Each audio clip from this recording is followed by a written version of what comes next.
আসসালামু আলাইকুম এভরিওয়ান, কেমন আছেন সবাই? আলহামদুলিল্লাহ আমি ভালো আছি। আজকে একটা মজার রেসিপি নিয়ে আসছি। বড় রুই মাছ দিয়ে সিম, আলু দিয়ে হালকা ঝোল। মানে পাতলা ঝোলই বলতে পারেন। হালকা ঝোল না, অনেকটাই ঝোল। তো চলুন দেরি না করে রেসিপিতে চলে যাই। এই যে দেখছেন মাছগুলো ভেজে নিচ্ছি। আমি কিন্তু মাছগুলোকে নুন, হলুদ, মরিচ মাখিয়ে ১৫ মিনিটের মতো রেখে দিয়েছিলাম। তারপর আমি একটু বেশি করে তেল দিয়ে ভালো করে ভেজে নিয়েছি রুই মাছগুলো। মাছটা সাইজে বড় হওয়ার কারণে মাছের টুকরোগুলো অনেক মোটা ছিল। যার জন্য আমি মাছটাকে ভালো করে ভেজে নিয়েছি। এরপর আমি সেই কড়াইতেই পেঁয়াজ কুচি দিয়ে দিয়েছি তেলের মধ্যে।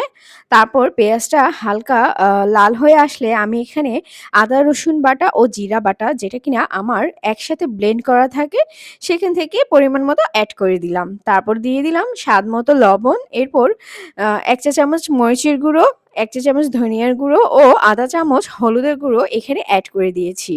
এরপর আমি ভালো করে মসলাটাকে তেলের মধ্যে ভেজে সামান্য পরিমাণ পানি অ্যাড করে দিলাম। এখন ভালো করে কষিয়ে নিব। আমার ওই কড়াইটা ছোট মনে হচ্ছিল, এজন্য আমি আবার বড় একটা কড়াইতে ট্রান্সফার করে দিয়েছি।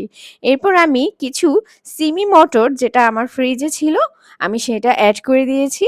তারপর আলু ও সিম, যেটা কেটে ধুয়ে রেখে দিয়েছিলাম, সেটা অ্যাড করে দিয়ে ভালো করে কষিয়ে নিব। সিমের তরকারিটা একটু বেশি করে কষিয়ে নিতে হয়, কারণ সিম একটু হতে সময় লাগে। তো এজন্য আমি ভালো করে কষিয়ে নিয়েছি সময় নিয়ে।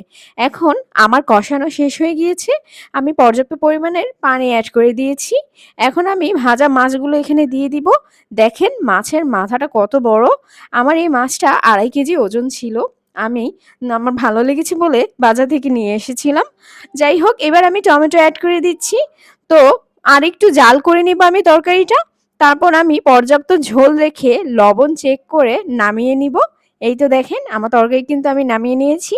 এখন খাওয়ার জন্য রেডি। তো আমার ভিডিওটা কেমন লাগলো কমেন্টে জানাবেন।